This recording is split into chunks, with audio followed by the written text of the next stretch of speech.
Again, YouTube, this is Axis 0096 with another review. This time, another title from the Universal Century. Most fans know this as one of the darkest of the early UC titles, that of Mobile Suit Gundam 0080, War in the Pocket. Now, this story is a relatively, really dark story, despite the fact that the main protagonist is an 11-year-old boy named Alfred Izahura. Now, Al is a student at Side 6's Colony Labat.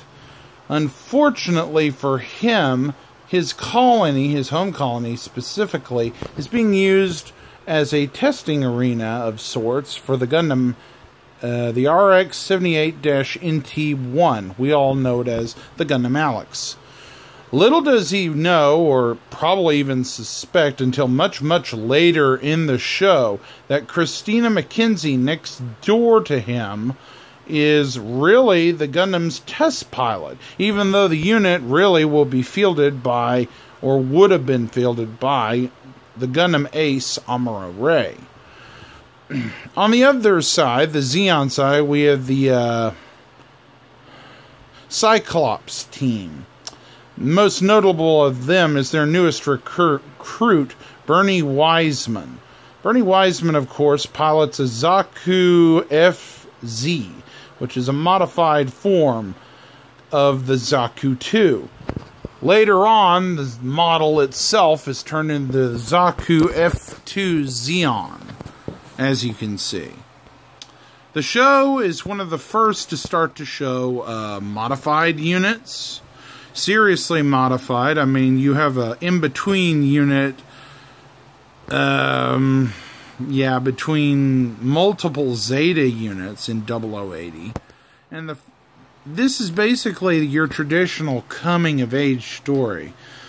This was only the third Gundam series, number 3, after Mobile Suit Gundam and Mobile Suit Zeta Gundam, to have ever been done. And it was not written technically or directed by Yoshiyuki Tomino. That may have caused some ruckus back then, but I'm kind of glad they did it the way they did. Instead of a controversial, well, it is still quite controversial. In fact, it began Tomino's moniker of Kill 'em all Tomino. Unfortunately, this is definitely a very dark series, but it also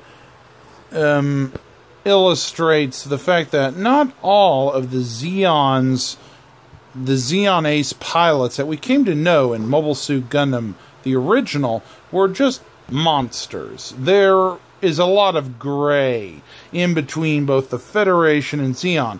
And as most fans know, it comes clearly to a head by Char's counterattack and Mobile Suit Gundam Unicorn in the year UC 0096. Because at that time, you have rogue elements within the Federation and Zeon. Neo-Zeon, to be specific.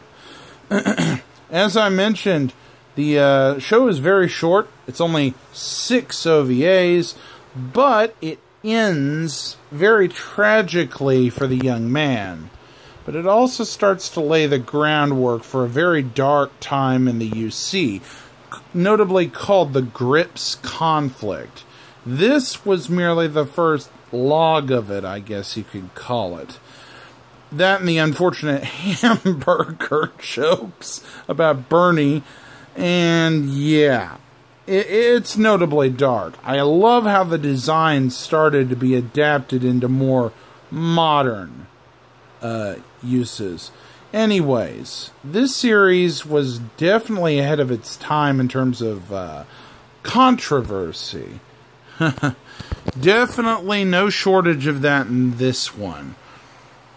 My only regret is that we never found out what happened to Christina McKenzie.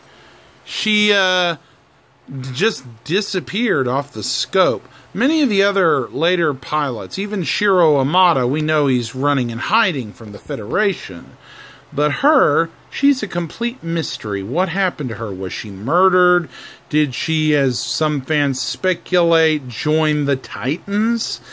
Me, frankly, she seems too nice to have joined with the likes of Mancha from 0083, even though he's forcibly joined, and that big shot idiot Jared in Zeta Gundam.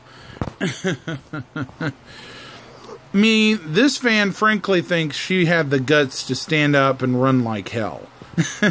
Anyways, I give this series a major thumbs up, A on all accounts. My only regret is that it's never seen a Blu-ray transfer, at least in the States.